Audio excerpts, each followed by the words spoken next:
Boa tarde, pessoal. Eu acho que ninguém vai perder o trem por causa de mim, porque eu não vou falar muito, não, tá? Obrigado por estarem aqui nesse fim de festa. Espero que tenham aproveitado bastante. E ser encarregado de dizer a última palavra é uma missão meio difícil, principalmente levando-se em conta que o título e, portanto, o tema dessa conferência, dessa palestra, não foi escolhido por mim. Não só não foi escolhido por mim, mas eu não sabia até poucos dias atrás sobre o que é que eu ia falar. Então, alguém que eu não sei quem é, mas muito amigo, né? Tá bom, então, é como dizia o Gervásio, não sei se vocês conhecem o Gervásio Colares de Fortaleza, ele disse assim: palestra do Elon é como o filme de John Wayne. Não adianta, pode mudar o título, mas o conteúdo é sempre o mesmo.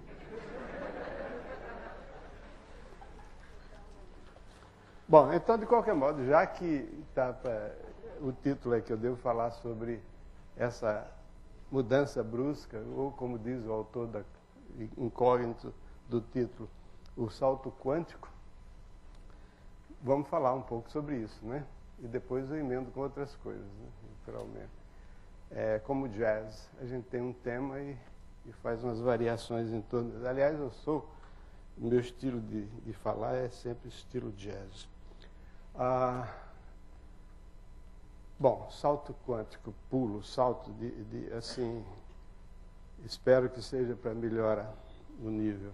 A gente tem isso a vida toda, né? Já começa com o nascer, né? Dentro do útero é aquilo tão bonzinho, quentinho, fofinho, não tinha que fazer força, de repente aí a gente tem que respirar, mamar, né? Ainda tem aquelas coisas, por isso que a gente chora e tal, reclama. Depois tem o colégio, primeiro dia que vai para o colégio, aquele trauma. Depois tem do colégio do curso primário, por exemplo, os 4 primeiros anos do primário é uma coisa. Quando você vai para a 5ª série, aí tem um sobressalto, porque vai ter um professor para cada matéria, você começa a ficar mais responsável. Depois tem para o ensino médio, e aí é que mora o perigo. O ensino médio é que plasma mais ou menos o conhecimento fundamental, a personalidade, os objetivos na vida. E esse é onde está a maior deficiência no Brasil. Eu vou falar sobre isso daqui a pouco. E depois vem a universidade. Qualquer pessoa, e eu acho que tem muita gente aqui como eu, que dá aula, ou já deu, na faculdade. E a gente sabe o nível dos alunos que a gente encontra. E a impressão que a gente tem é que esse nível está cada vez mais baixo. E eu acho que é verdade, sim, esse nível está cada vez mais baixo. E existem motivos para isso, e existem modos de resolver esse problema, não são modos fáceis, nem sei se essas propostas de solução são realizáveis num país como o nosso, que tem uma predominância, aliás, eu diria um predomínio, um controle por meio de pessoas totalmente incapazes, principalmente em matéria de educação. Cada decisão que a gente ouve que foi tomada em nível de governo, quer seja estadual, quer seja federal, principalmente federal, as decisões são as mais estapafúrdias, né, que vão desde cotas, que eu acho que o problema de cota é a mesma coisa que tirar o sofá. Não tem diferença. Mesma coisa que tirar o sofá. E uma coisa eu já falei na vez passada, terça-feira passada, que é uma coisa que me choca e que causa um prejuízo brutal ao país, que é o fato de que o ensino médio praticamente se concentra no acesso à universidade.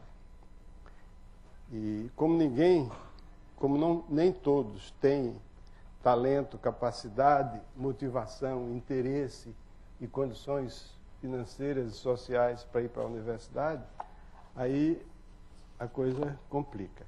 Eu vou ler para vocês aqui um pequeno trecho, só tem essa página aqui, que é uma coisa que eu, por acaso, descobri na internet. Estava procurando alguma coisa no Ministério da Educação e tal, e então descobri isso aqui. É um voto em separado que eu dei no dia 8 de outubro de 1996. Eu já me referi a isso na terça-feira. Esse voto diz respeito a um projeto do governo proveniente do Ministério da Educação. Na época eu era membro do Conselho Nacional da Educação, que não cheguei a cumprir o meu mandato, que eu pedi demissão antes, que eu não aguentava mais, em parte por coisas desse tipo, né?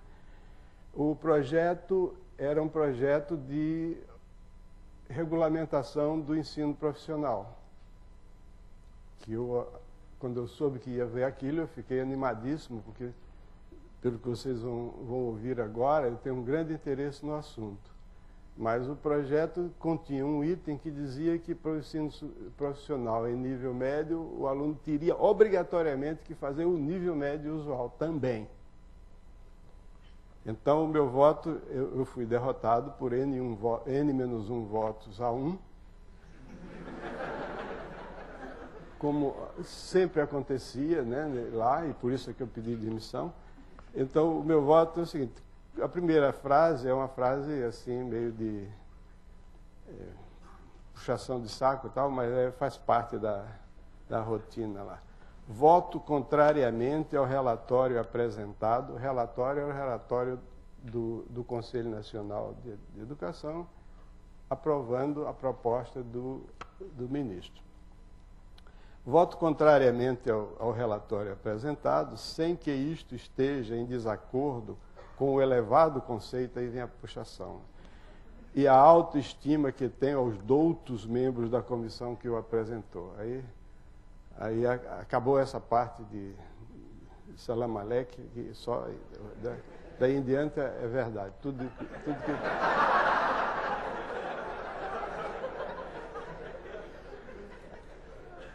Na realidade, minha posição se deve ao fato de que considero extremamente inadequado o projeto número 1603/96, relativo à educação profissional.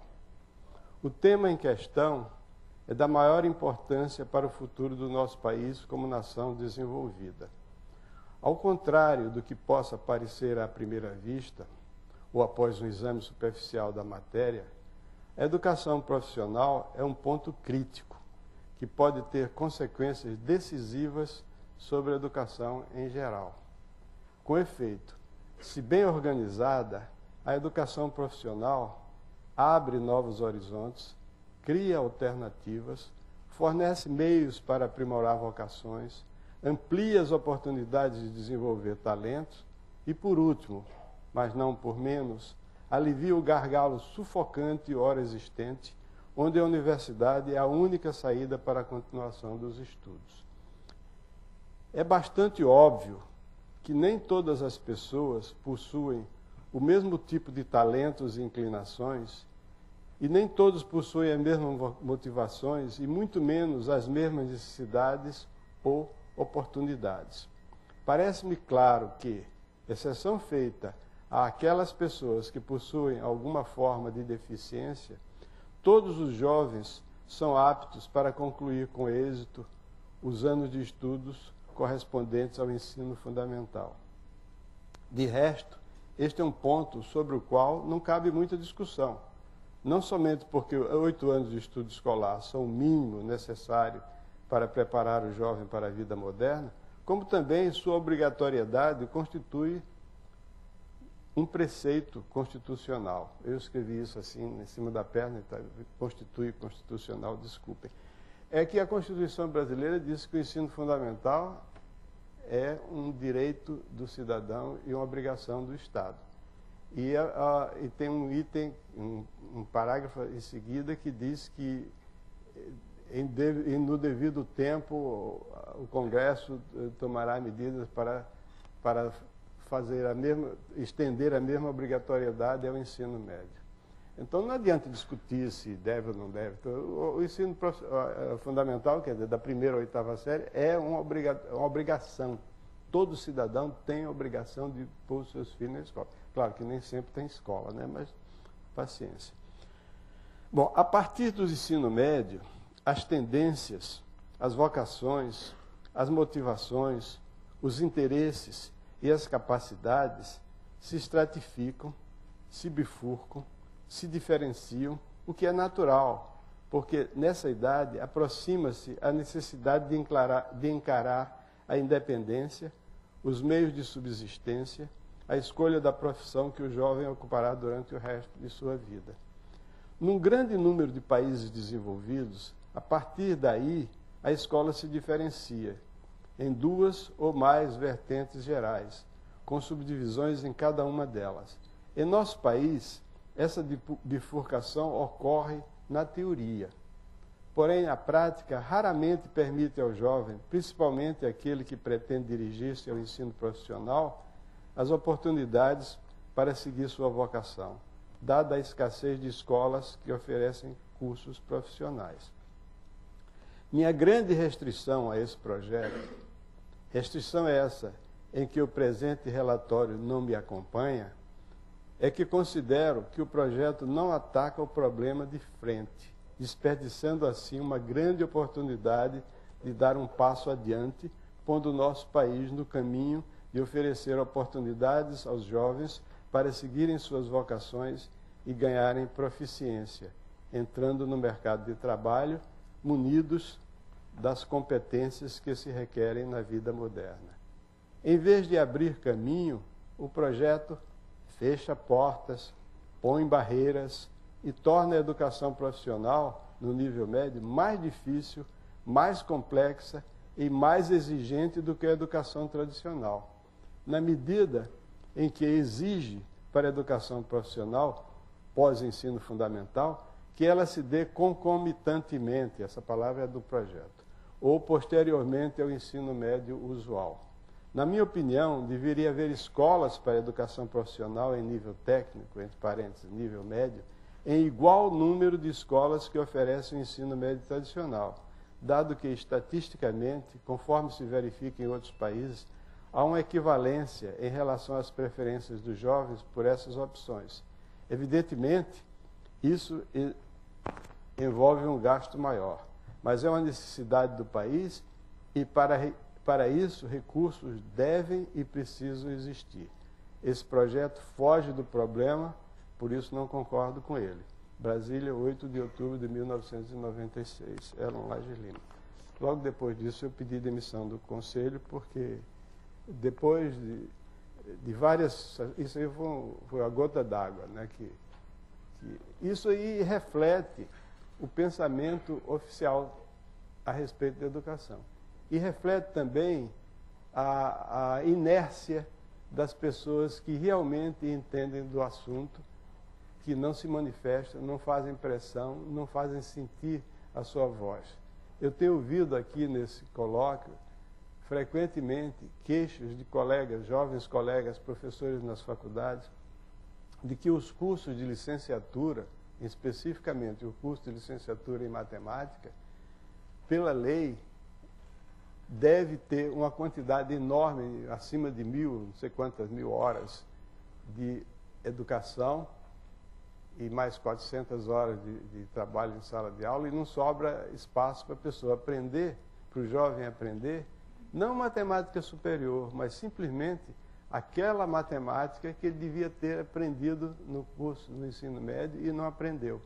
E esse processo é como uma bola de neve que vai caindo de uma montanha, vai aumentando e vai ficando cada vez mais difícil de parar. Não é isso? Então, eu acho que está na hora de a gente fazer exercer alguma atividade no sentido de mostrar que essas coisas que o Brasil precisa de educação. A gente ouve isso, precisa de educação, precisa de educação, precisa de educação. O presidente diz, os deputados dizem, os políticos dizem, mas as coisas que eles fazem vão no sentido contrário. eu não me lembro exatamente da data, mas deve ter sido em torno de 1816, por aí, que o exército, não foi em 1806, provavelmente, que foi antes da invasão da Rússia por Napoleão. O exército prussiano, que era o grande orgulho da nação prussiana, né, imbatível e indomável, foi fragorosamente derrotado por Napoleão. O que é que isso tem a ver com o que eu estou dizendo aqui? O que tem a ver é que a reação daqueles que mais tarde iriam constituir-se na Alemanha, que naquela época não era um país, era uma série de reinos, cada um deles dependendo de um rei diferente. Algum deles, por exemplo, Hanover, era súdito do rei, eram súditos do rei da Inglaterra e tal. Eles resolveram fazer alguma coisa. E o que é que eles fizeram? Eles se concentraram na educação. Se concentraram na educação, reformaram o ensino secundário, reformaram as universidades. Para isso eles contaram com gente de altíssimo nível. E não sei se vocês viram, tem um filme, que é um cult movie, que é um filme chamado Anjo Azul, que é famoso porque foi um dos primeiros filmes falados, o filme que aparece a divina Marlene Dietrich cantando do Blau Engel, né, que é o Anjo Azul. E esse Anjo Azul tem um episódio lá que dá uma ideia da importância do ensino nas cidades alemãs. Tem o diretor da escola, que depois termina se apaixonando pela Marlene Dietrich, e aí cria-se a história, né, que ele vai numa decadência moral terrível. Ele vai à boate onde ela cantava e retira de lá todos os alunos da escola e manda para casa. Isso aí dá uma ideia da disciplina, da importância. E ele era reverenciado naquela cidade, uma cidade pequena, como uma pessoa mais importante da cidade. Qual professor hoje pode se dar, né, pode ter esse respeito? Né? Então, outro exemplo, isso aí não precisa voltar para as locadoras de vídeos para ver se pega uma cópia do Anjo Azul para ver, que é interessante, é um filme muito interessante. A gente tem um exemplo moderno, que é a Coreia. Não faz muito tempo, faz apenas meio século, né, quando eu fiz o meu doutorado, eu tinha colegas coreanos na Universidade de Chicago. E os colegas coreanos eram olhados assim com certo desdém, ao contrário dos colegas japoneses, que eram tidos assim como bons, ótimos alunos. Os coreanos eram assim, tá bom, ele é esforçado, é be student, como dizia lá, né? Mas a Coreia começou a investir em educação e veja o resultado. Né? A Coreia, que era um país praticamente insignificante do ponto de vista econômico, tem uma economia lá embaixo, hoje em dia é um tigre, né? É um padrão. Então eu acho que tem lugar para o país como o Brasil se desenvolver, mas o país depende da educação, mas a educação planejada de acordo com os interesses do ensino e não com os interesses da política tacanha e mal orientada. E muitas vezes voltada para demagogia. Muito bem, então, voltando ao ponto original, né, a dificuldade maior que eu acho que todos os professores têm no primeiro ano de faculdade, e é claro que isso se prolonga para o segundo, terceiro, etc., é o fato de que os alunos chegam na faculdade sem saber nada. E por que chegam sem saber nada? Porque não estudaram no ensino médio como devia. Uma das coisas que atrapalham é a inexistência dessa divisão. Eu conheço muito bem o sistema de alguns países, né, como por exemplo da Alemanha, em que o aluno aos 13 anos, ele tem 3 opções para continuar os seus estudos. Ou ele vai para a chamada Hauptschule, que tem um nome irônico de escola principal, mas na verdade é a escola, antigamente se chamava Volksschule, que era escola do povo, mas isso aí é politicamente incorreto, então mudaram para Hauptschule, que é a escola fundamental, a escola mais importante, né? e que é a escola que treina os alunos que vão ser operários e lavradores, etc. A outra escola é a Realschule, que é a escola que treina as pessoas que vão ser funcionários públicos, bancários, etc., administradores em nível não muito elevado. E, finalmente, o Gymnasium. Essas escolas têm, que formam os alunos que vão para a universidade. Essas escolas têm durações diferentes, cada uma dura mais do que a anterior. O aluno que entra na universidade na Alemanha, ele entra no ano que ele vai completar 20 anos. Isso, depois que eu aprendi isso, é que entendi uma coisa, que até então eu pensava que os estudantes alemães eram super bem dotados, porque eu chegava e pegava os livros alemães que tem aqui na biblioteca do INPA e via que no primeiro ano o aluno estava estudando análise matemática de uma forma assim implacável, com todos os axiomas e tudo abstrato, bem correto e bem sinteticamente desenvolvido. Eu dizia, puxa, esses caras são fantásticos. O que eu não sabia é que esses meninos entram na escola no ano que eles vão completar 20, e não no ano que eles vão completar 18 ou até 17, como no Brasil. E eles já estudaram cálculo, geometria analítica, até um pouco de álgebra linear também, no Gymnasium, que é só que a opção daquele que vai para a universidade. E essas 3 escolas que eu mencionei, elas, antigamente, na Alemanha, elas operavam separadamente. Eram escolas, até os edifícios eram diferentes. Hoje em dia estão juntos no mesmo edifício, porque a situação política mudou, mas continua essa divisão. E a separação é feita assim por indicação do professor da escola. O seu filho deve ir para tal escola, mas a pessoa, se quiser, com o advento da democracia, a pessoa diz, não quero botar o meu filho no ginásio. Aí se racha, se ferra, né? Porque ele vai para lá e vai dar com o burro na água. Bom, então tem essa questão, que eu acho que é uma questão fundamental, enquanto os alunos que têm vocação para estudos superiores, que têm motivação para estudos superiores, que têm talento para estudos superiores, que têm situação financeira que lhe permite adiar a sua entrada no mercado de trabalho por mais alguns anos. Enquanto esses alunos estiverem junto com aqueles que precisam começar a trabalhar, que precisam de uma profissão digna, profissão essa que o país também precisa de ter gente bem formada nessas coisas, né? Porque o que faz a grandeza de um país não são os grandes luminares apenas, tem que ter as pessoas dali, daquele escalão intermediário, que têm suas habilidades. Então, enquanto esses estiverem juntos, não tem jeito.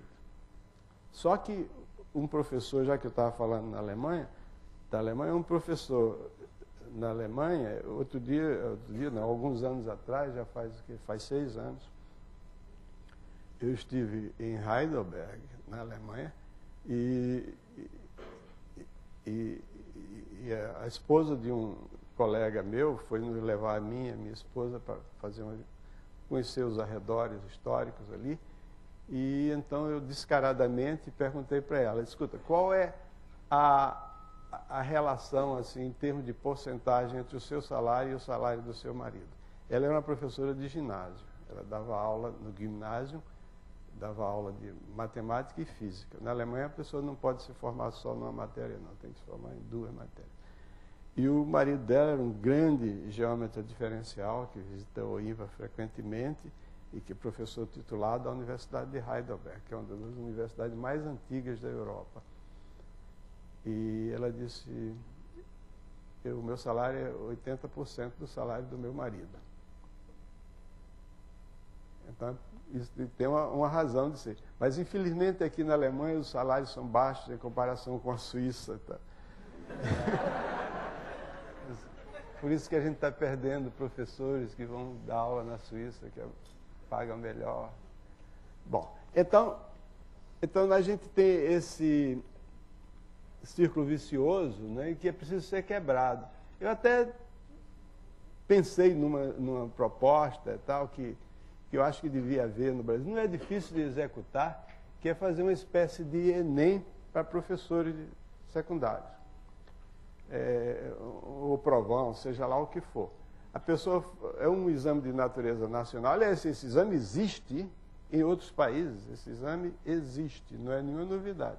A pessoa faz esse exame, se passar, ganha um diploma, e esse diploma não digo que seja necessariamente, aí depende da lei, já não está mais nas mãos de quem propõe a coisa. Ter esse diploma pode abrir o caminho para conseguir emprego, para melhorar a situação salarial, e se melhorar a situação salarial, os professores vão se interessar enormemente de fazer esse exame. E aí vão até esses cursos que a gente dá para professores, vão abrir cursos aí por toda parte, pagos, etc. Tudo bem, contanto que seja para fazer o exame, eu acho que está bem. Mas eu não encontrei muita receptividade aí com as pessoas a quem eu mencionei esse propósito. De qualquer modo, nós temos aqui no INPA, temos um grupo de pessoas, um grupo pequeno, mas muito trabalhador, que se preocupa com a questão do ensino médio, que é de preparar o aluno para preparar o professor para preparar os alunos para diminuir, na tentativa de diminuir esse salto quântico, né, o tamanho desse salto quântico. E uma das coisas que nós fizemos foi, nós pegamos 12 coleções de livros do ensino médio, coleções de livros de primeiro, segundo, terceiro ano, e durante 1 ano e meio nós tivemos reuniões quinzenais, durante uma tarde quase toda aqui no INPA, discutindo e examinando e lendo e dando opiniões sobre essas 12 coleções. Éramos 8 professores, 6 daqui e 2 de Belo Horizonte, e a gente, no final, esses 8 professores foram divididos em 4 grupos de 2, e cada grupo de 2 escreveu relatório sobre um livro, sobre outro livro, sobre outro livro. Cada livro era examinado por 2 professores. Cada livro não, cada coleção. O resultado disso, que foi um trabalho que foi, como eu disse, financiado pela Sociedade Viter, que é uma sociedade que está encerrando suas atividades, infelizmente, aqui no Brasil, mas que muito nos ajudou em nossos trabalhos.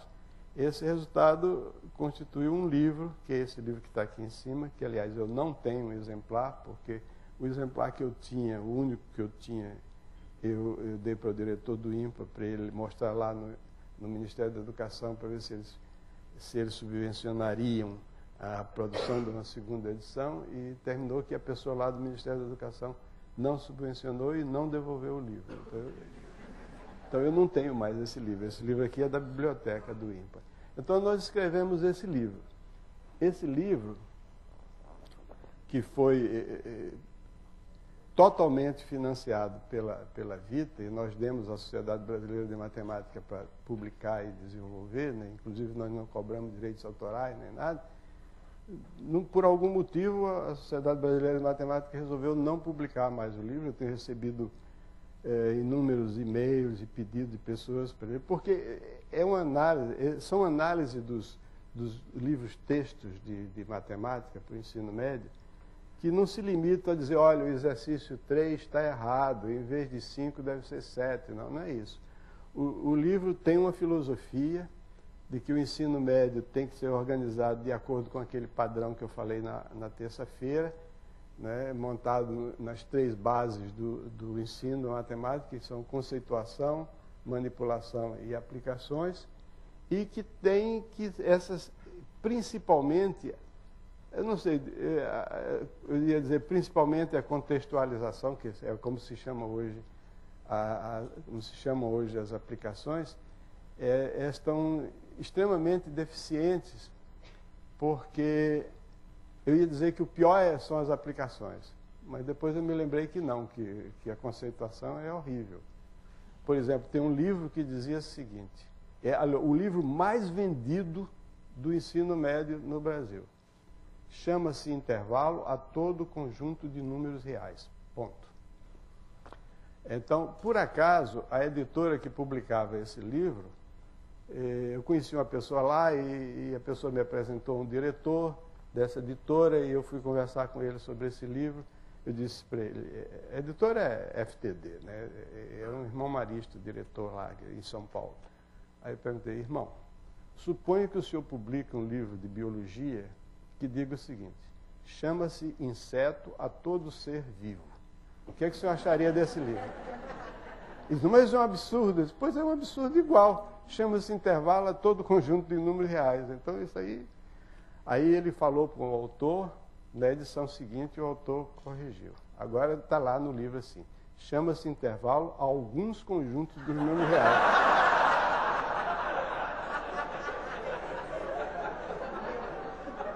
Não estou brincando, eu estou falando sério. Vocês estão rindo porque querem, mas eu estou falando sério. É verdade isso.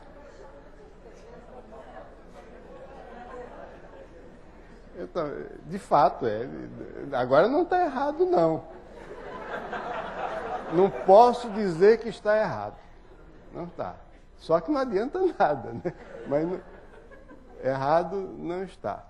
Então, esse tipo de coisa...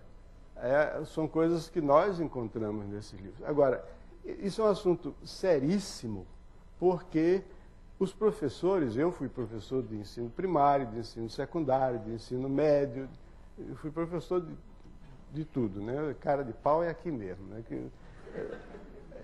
Eu me lembro como é que eu dava aula. Eu comecei a dar aula aos 18 anos. Então, eu pegava os livros, então, existentes, estudava os livros, procurava aperfeiçoar, aprender um pouco mais, pegava outros livros que eu pedia emprestado a pessoas mais idosas e tal. Mas, basicamente, as aulas que eu dava era a partir do livro que eu adotava. Existia um livro chamado Os Quatro Autores, na época, que eu seguia aquele livro fielmente. E eu imagino que os professores de matemática por todo esse país fazem coisas semelhantes. Quer dizer, quando não são pretensiosos a ponto de escrever suas apostilas, eles seguem os livros, principalmente porque a escola diz, olha, o livro é esse e você tem que seguir. Então a pessoa segue aquele livro e acontece isso. O professor vai para a faculdade e lá na faculdade ele não aprende a matemática que ele vai ensinar. Pelo menos no meu tempo era assim. Eu entrei aqui, eu vim para o Rio de Janeiro estudar na então Universidade do Brasil, que agora se chama Universidade Federal do Rio de Janeiro. Então a gente estudava topologia, cálculo das variações, espaços de Hilbert, um monte de coisa, geometria projetiva. Mas os meus colegas aí, eu por sorte, desse ponto em diante, não dei mais aula no secundário, quando eu fui dar aula, foi só depois aqui no IMPA, né? E depois na Universidade de Brasília, etc. Mas eles iam dar aula no colégio, que eles se formavam e iam dar aula no colégio, não sabiam. Eles caíram naquela situação que o grande matemático húngaro e grande professor e grande educador George Polya contava no livro dele, num dos livros dele, que ele dizia que conversando com os professores diziam para ele que a formação que eles tiveram nas faculdades lá nos Estados Unidos era péssima, defeituosa, porque eles tinham aula na faculdade de medicina e no na faculdade de educação e no departamento de matemática. Então, no departamento de matemática, eles enfrentavam um osso duro de roer. E na faculdade de educação, eles enfrentavam uma sopa rala, que não tinha consistência nenhuma. E tem um livro, aqui na biblioteca do IMPA tem esse livro, de uma professora que é professora do Departamento de Educação da Universidade de Harvard. Ela escreveu um livro chamado A Lifetime of Teaching, uma vida inteira de ensino, né? Em que ela fez o seguinte, ela fez um levantamento estatístico de todo o país e procurou selecionar 6 ou 7, não me lembro se eram 6 ou 7 professores secundários de vários estados dos Estados Unidos, que se destacaram durante toda a sua vida pela dedicação e pelo êxito em lidar com alunos de nível de curso secundário, pré-universitário, por exemplo, seria o ensino médio aqui no Brasil. Então ela escreveu esse livro, A Lifetime of Teaching. Ela estou querendo me lembrar o nome dela, eu acho que é Rosetta Cohen, o nome dela. Professora do Departamento de Educação da Universidade de Harvard. Então ela escreveu um livro muito interessante, cada capítulo é a respeito de um professor, contando sobre as experiências dele no ensino. E no fim, ela acrescentou um capítulo, por conta própria, quer dizer, que não é nenhuma entrevista, são as impressões que ela ficou dessas entrevistas. Ela diz o seguinte, que uma coisa que mais admirou, que mais causou admiração por parte dela, foi sem que ela fizesse nenhuma indagação a esse respeito.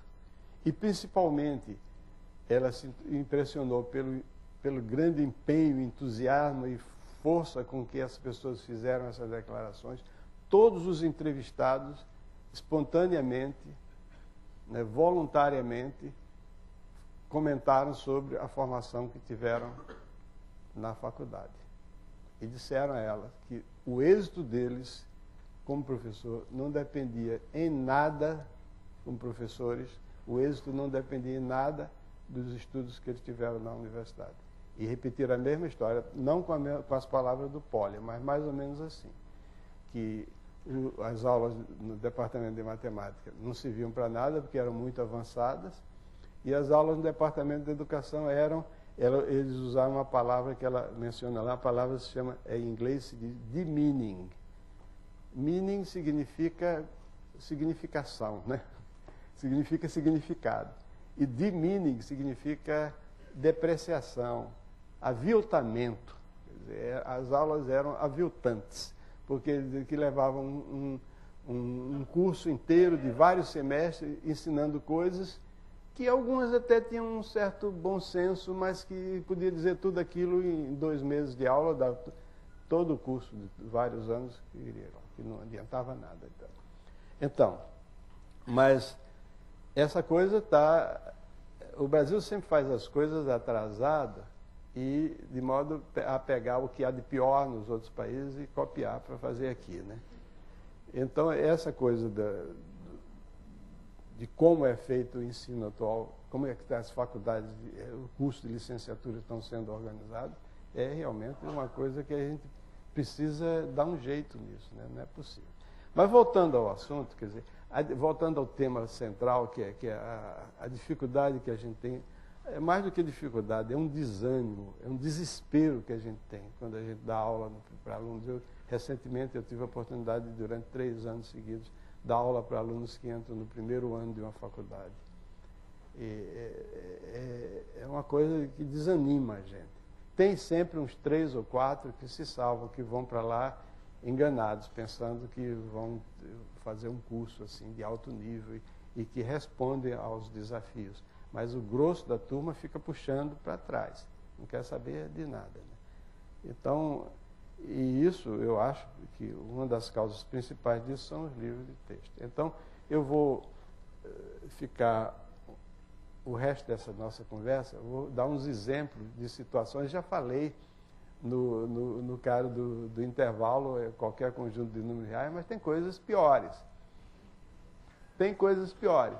Por exemplo, tem um livro que dizia assim, pergunta ao aluno, assim, por 2 pontos é sempre possível passar, não é nem 3, são 2, é sempre possível passar um plano que contém esses 2 pontos? Resposta, não, veja a figura abaixo. A figura abaixo é um desenho de um plano com um ponto em cima e outro fora.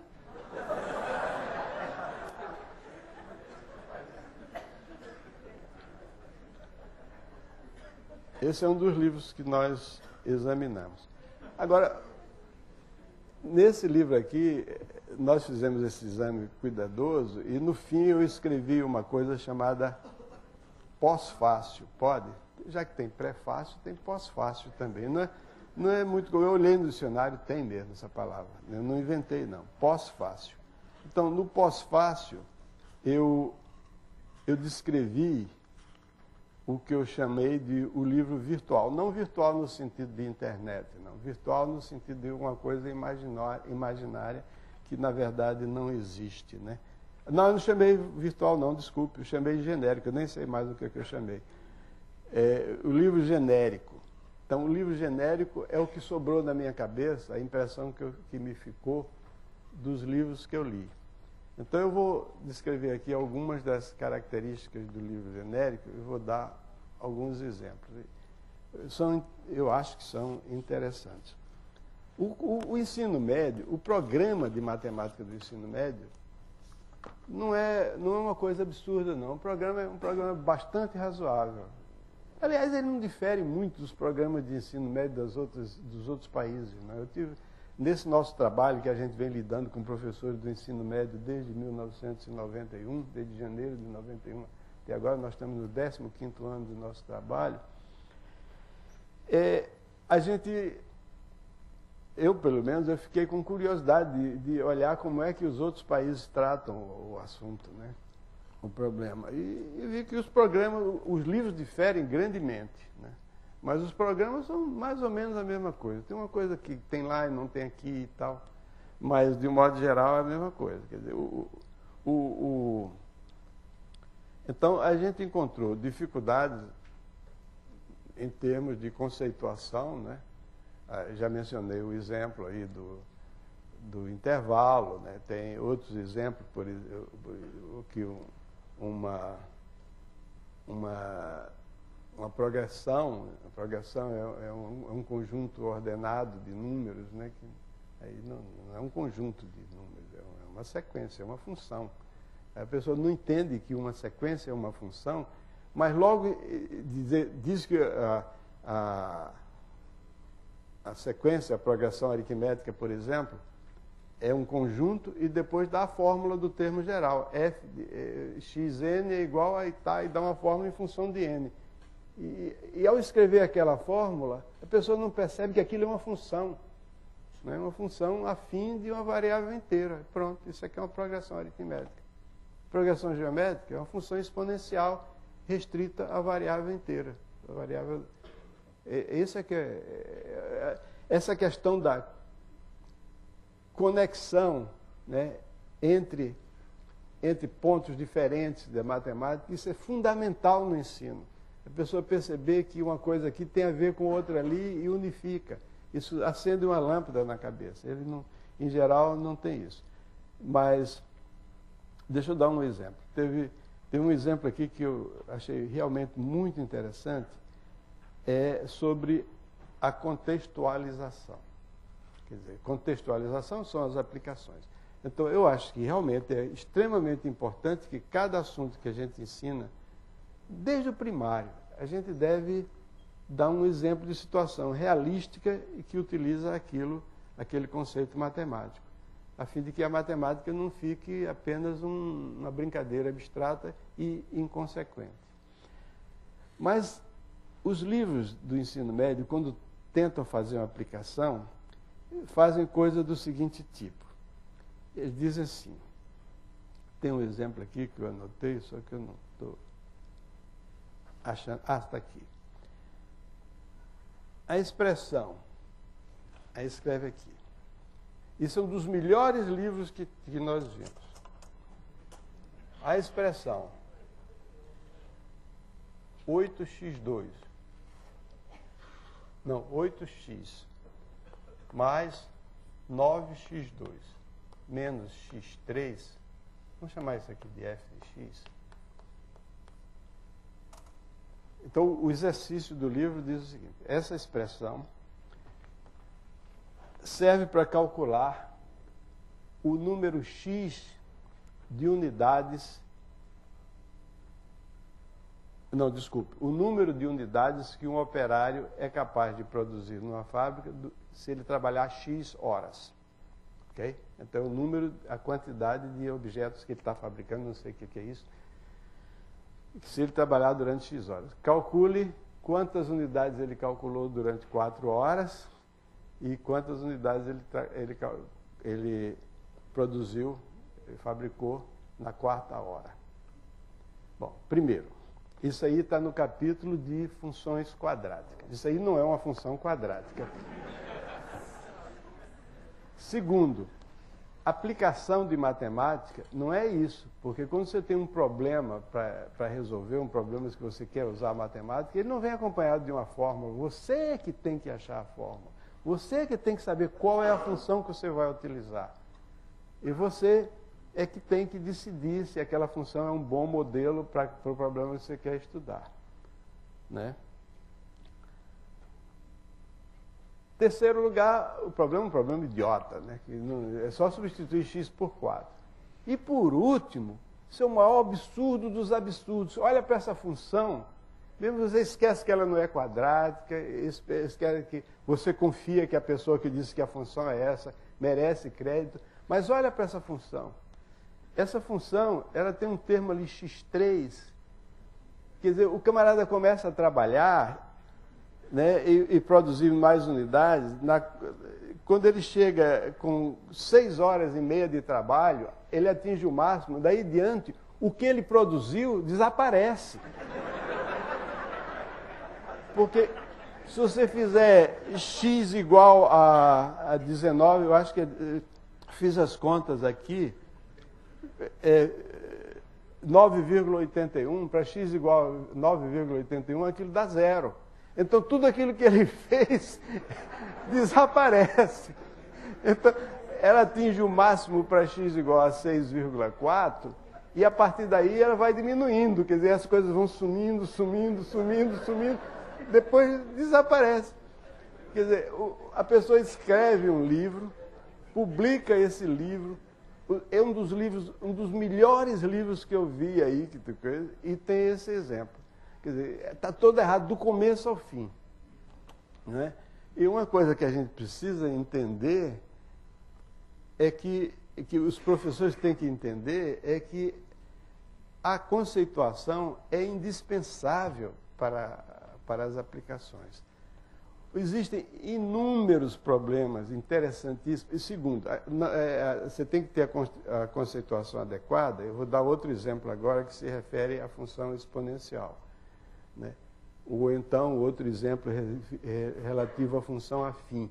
Se você tem os conceitos bem colocados na sua mente, você pode fazer boas aplicações. Mas se você não tem os conceitos bem determinados, bem claros, você não pode fazer aplicação.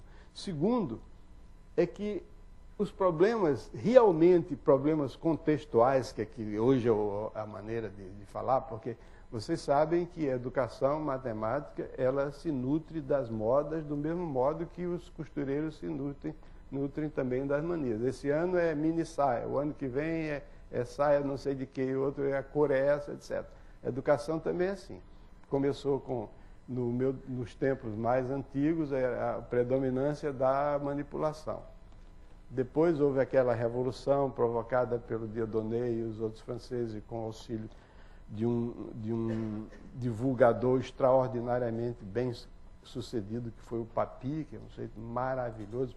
Ele e a mulher dele, a Frederica, faziam livros lindíssimos, só que não serviam para nada, porque os livros dele eram maravilhosos, mas a direção estava errada. Né? Aí as pessoas foram aos poucos, né, principalmente os cientistas sérios que queriam usar a matemática, percebendo que a matemática daquele jeito não era a coisa certa para fazer. Embora pessoas do nível do Dieudonné, que foi um grande matemático, ele chegou a escrever que a matemática moderna, como era chamada, era uma forma de democratizar o conhecimento matemático.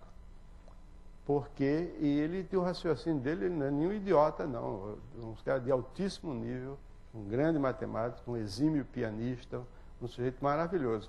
Mas ele entendia assim, dizia assim, a matemática moderna deixa os raciocínios todos explícitos e não requer para o seu entendimento que você esteja num grupo fechado de pessoas como aqueles, por exemplo, os italianos que faziam a geometria algébrica no começo do século XX, que eles se comunicavam uns com os outros e tinham uns teoremas assim, cuja demonstração ninguém entendia, a não ser eles mesmos, e que depois a maioria desses teoremas se revelaram verdadeiros, eles deram um progresso extraordinário para a geometria algébrica, mas era um negócio fechado ali, só eles. Né?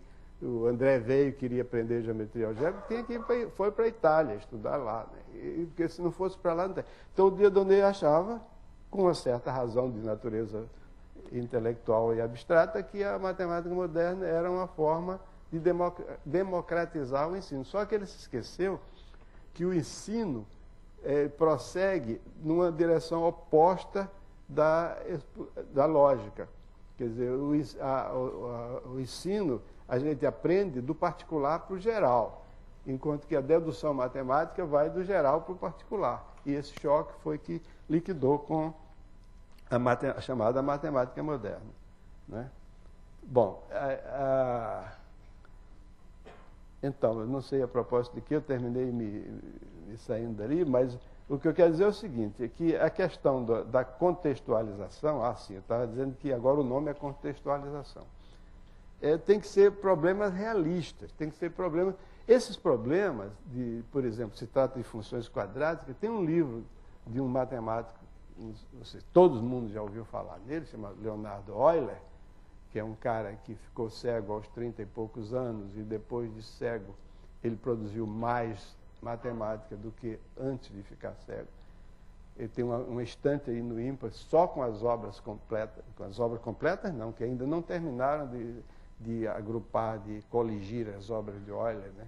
A Academia Suíça de Ciências já está fazendo isso já há não sei quanto tempo e não terminou. Ele escreveu um livro, Elementos de Álgebra, que tem uma coleção fantástica de problemas interessantíssimos que se resolvem com a equação de segundo grau.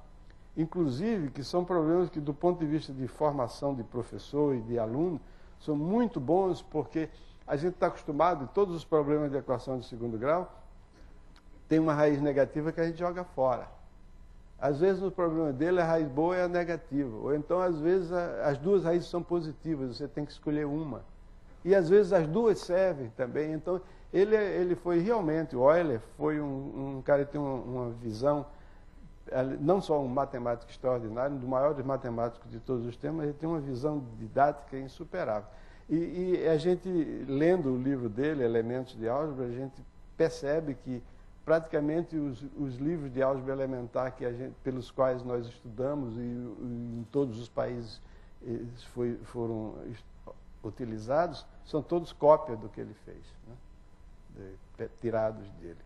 Então, em relação à função quadrática, a falta de objetividade é surpreendente, porque existe uma técnica que todo matemático adora, que é a técnica de completar o quadrado, que é uma coisa extremamente simples, né?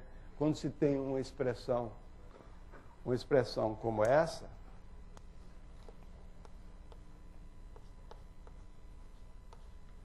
isso aqui é x mais a sobre 2 ao quadrado menos a 2 sobre 4. Isso aqui é o que se chama completar o quadrado. Pois nenhum livro, nenhum dos 12 livros que nós olhamos, tem completar o quadrado. Completar o quadrado é uma forma de você resolver equações do segundo grau, é uma forma de você estudar a variação do trinômio do segundo grau, é uma forma de você fazer um monte de coisas com a equação do segundo grau. Porque, na verdade, quando a gente vai estudar a equação do segundo grau, quando a gente vai ensinar, a gente deve dizer para os alunos o seguinte: os matemáticos só sabem resolver 2 tipos de equação do segundo grau.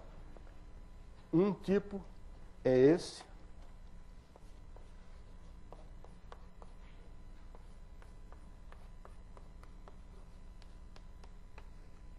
e outro tipo é esse.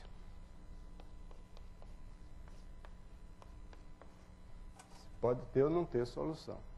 A gente só sabe resolver esses 2 tipos de equação de segundo grau.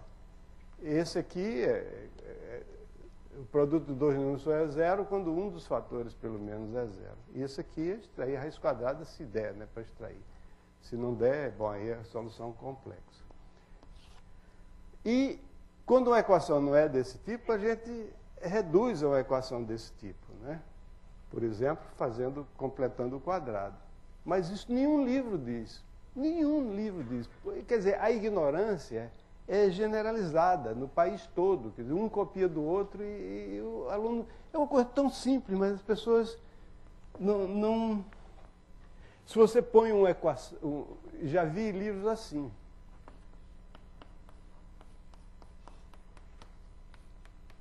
Resolve essa equação. Sabe o que é que eles fazem? Multiplica e aplica a fórmula.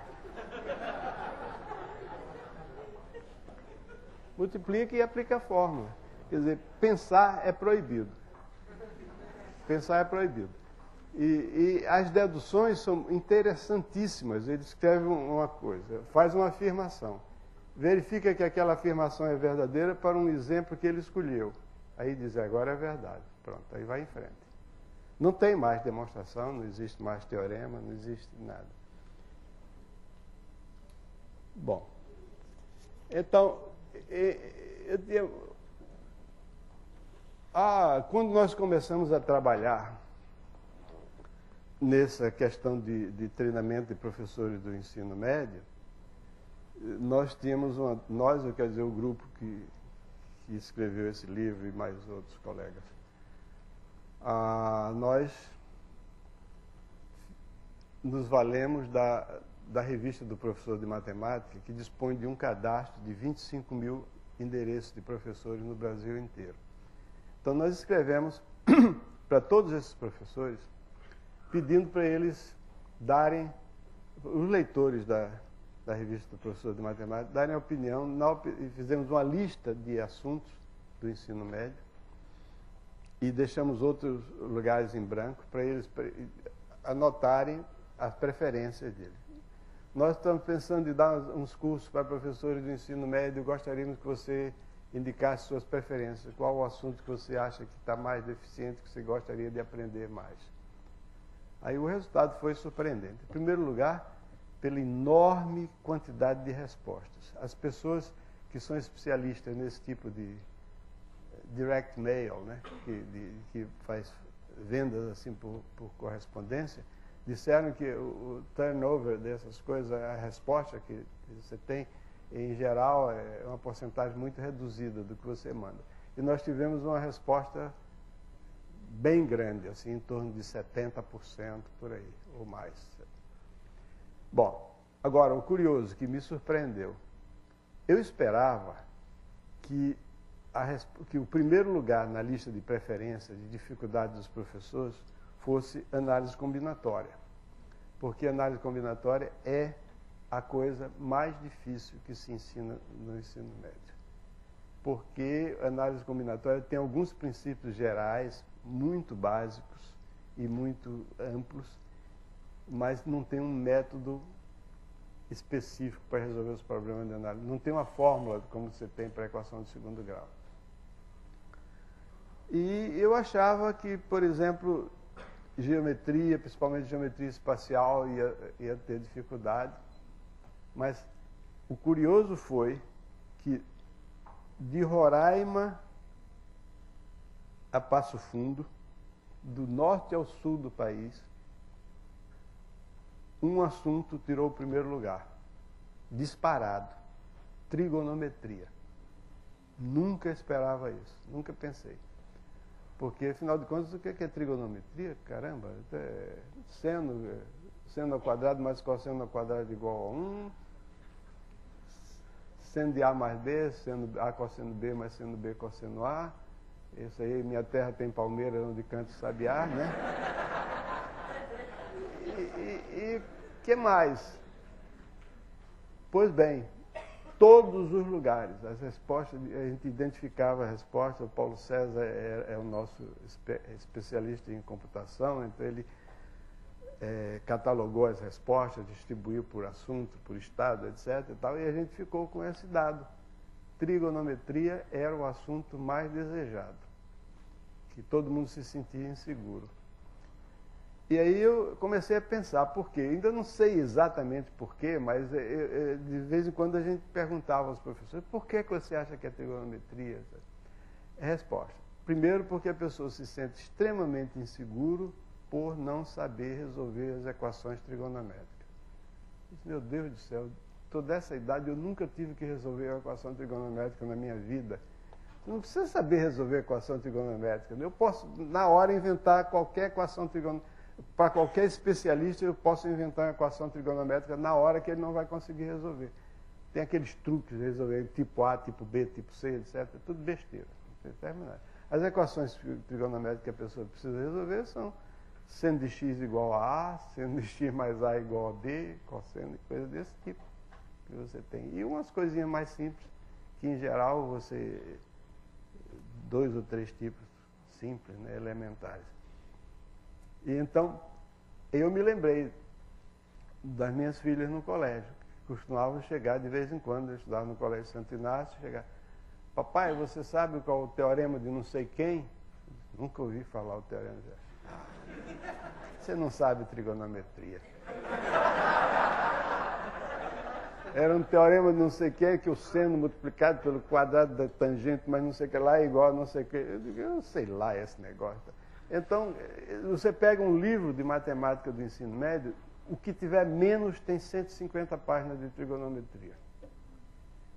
Então, quando nós escrevemos esse livro, A Matemática do Ensino Médio, o nosso capítulo de trigonometria tem 23 páginas. 23 páginas. Tem tudo lá. Quer dizer, tudo não tem equações trigonométricas assim. Mas tem tudo que precisa saber. A coisa mais difícil foi encontrar um livro que tivesse uma definição de radiano. Aí, assim, banana toda. Chega em radiano, o negócio complica. Ninguém sabe direito o que é radiano. E aplicações de trigonometria, as aplicações simples, quando a gente dá esse curso aqui, os exercícios são calcular a distância do Hotel Glória ao Museu do Niemeyer lá em Niterói. Aí os alunos têm que ir para lá e calcular. Você tem que ter um aparelhozinho para medir ângulo, que é um aparelhozinho que você faz, não precisa de nada complicado. Você pega 2 pedaços de madeira e coloca assim, bota aqui para dizer qual é a distância. Caminha ao longo da Praia do Flamengo, vai lá, olha de novo, mede o ângulo. E você... Os livros de trigonometria não trazem isso.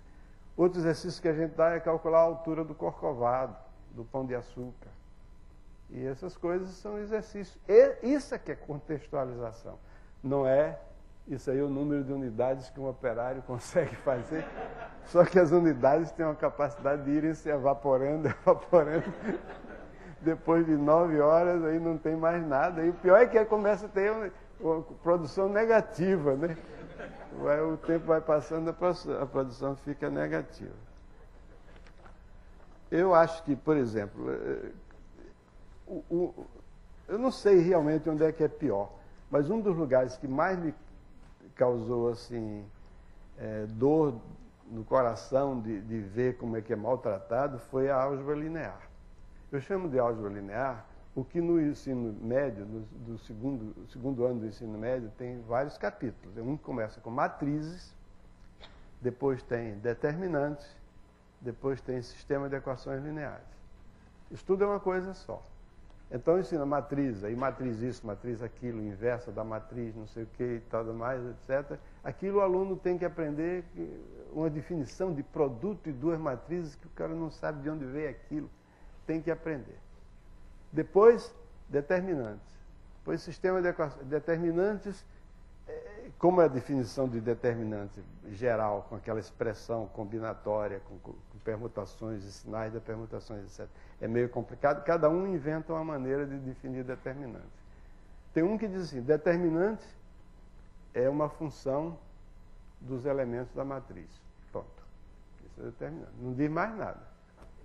Aliás, o jornal O Globo, há uns anos atrás, andou publicando uns fascículos de matemática no fim de semana, que a definição de determinante era exatamente essa. Determinante é uma função dos elementos de uma matriz. E diz o seguinte, que a maneira mais eficiente de resolver um sistema de equações lineares é usar a regra de Cramer. Aí um dia eu me sentei e resolvi calcular qual o custo operacional para você fazer resolver um sistema. Um sistema de 20 equações com 20 incógnitas, Se você usar um computador que faz 1 milhão de multiplicações e divisões por segundo, que não é um computador razoável, mais ou menos, 1 milhão de multiplicações e divisões por segundo, eu dou de graça as adições e subtrações, não conta. Para resolver um sistema de 20 de equações com 20 incógnitas, pela regra de Cramer, calculando os determinantes, pelo desenvolvimento de Laplace, ele leva 2.700.000 anos. Aliás, o número exato tá, é 2.774.000, não sei quantos anos aqui. Deixa eu ver aqui.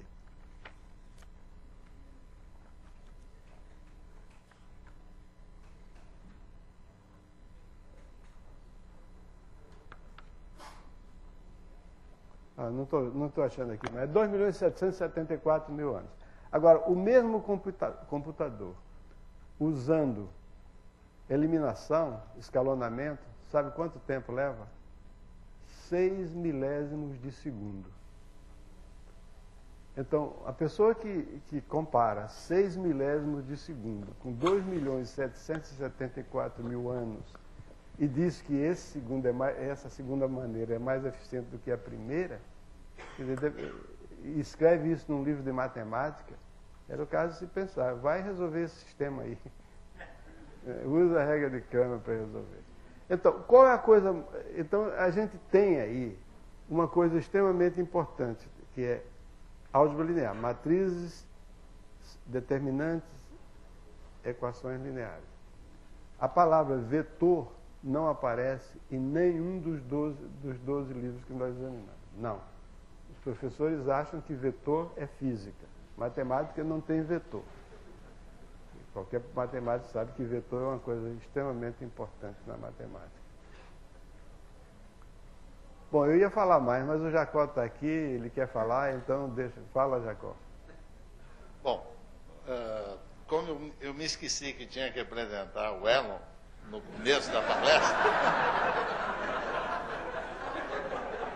Bom, então apresente você. Eu decidi que vou apresentá-lo ao final. Vocês tiveram a oportunidade de ter uma palestra de um dos grandes matemáticos brasileiros. Fez trabalhos importantíssimos de criatividade e, mais recentemente, dedicou-se a ensinar em todos os níveis e eu não conheço ninguém com as qualidades do Elon para tal fim. É verdadeiramente uma oportunidade de ouro que vocês tiveram. Eu queria pedir desculpa porque, de vez em quando acontece. Eu fiquei no mundo da Lua conversando com o Jean-Christophe Joukowsky, que vai falar depois. Faz parte. E, então, me desculpa, Elon. Não, que isso, Jacó. Grande matemático dedicado a vocês. Vocês estão diante...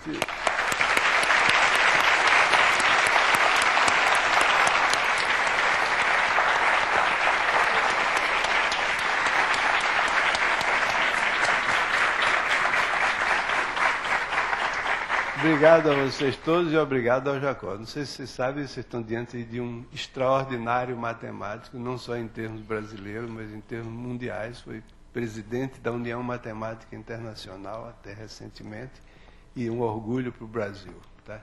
Mineiro de Uberaba, boa gente, super legal. Obrigado, Jacó.